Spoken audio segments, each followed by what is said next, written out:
Mitchell Renz here from Chat Sports, and let's get into the latest around the Cleveland Browns, especially what they could potentially do in the 2021 NFL Draft or maybe even in free agency. So Sheldon Richardson, he was just released by Cleveland last week, but could he potentially be on his way back? That still remains to be seen.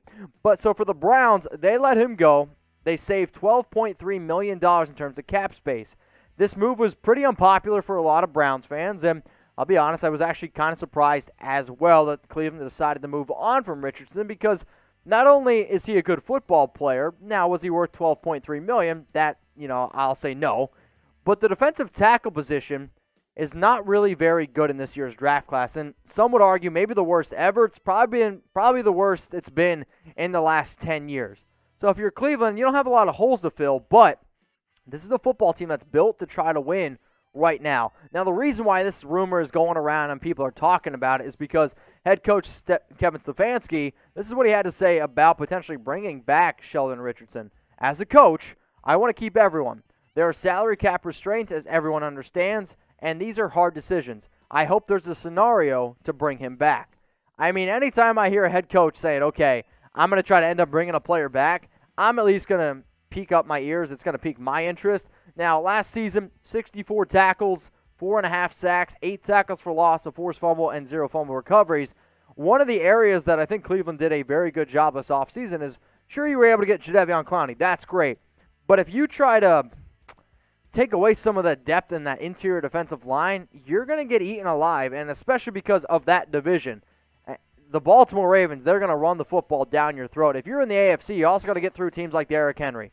If Derrick Henry sees in a weak interior defensive line, he's already tough to tackle enough. So for Sheldon Richardson, is this a type of player that you could see Cleveland bring back?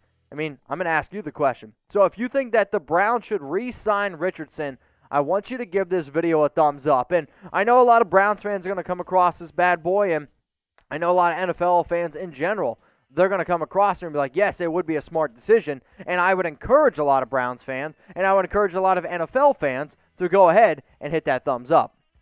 So as it stands right now, this is the Browns defensive line depth chart. Obviously, you got two great players on the outside in Myles Garrett and Jadeveon Clowney. But then on the inside, I mean, you got Billings, and no disrespect to him, he's not Sheldon Richardson. So when you listen to what Kevin Stefanski said, they didn't get rid of him because he wasn't a good football player. They got rid of him due to cap constraints. Now, if he can come back in on a much cheaper deal, which he probably will, he will obviously won't make over $10 million, maybe somewhere around that $5 million. Maybe they give him a $6 million deal for the 30-year-old, and maybe he wants a little bit more because he's sitting there saying, well, I don't know how many good years I have left, and maybe he's really trying to cash in. But if you're the Browns, you're like, this has probably been the best roster we've had maybe ever, which sounds kind of ridiculous, but realistically, this roster is built to win right now. And if you feel like that your window is to win right now, figure out a way to make Sheldon Richardson happy. Figure out a way to be able to bring him back in because you can't deny his ability to really be a solid run stopper, which is something very important, especially in the AFC North.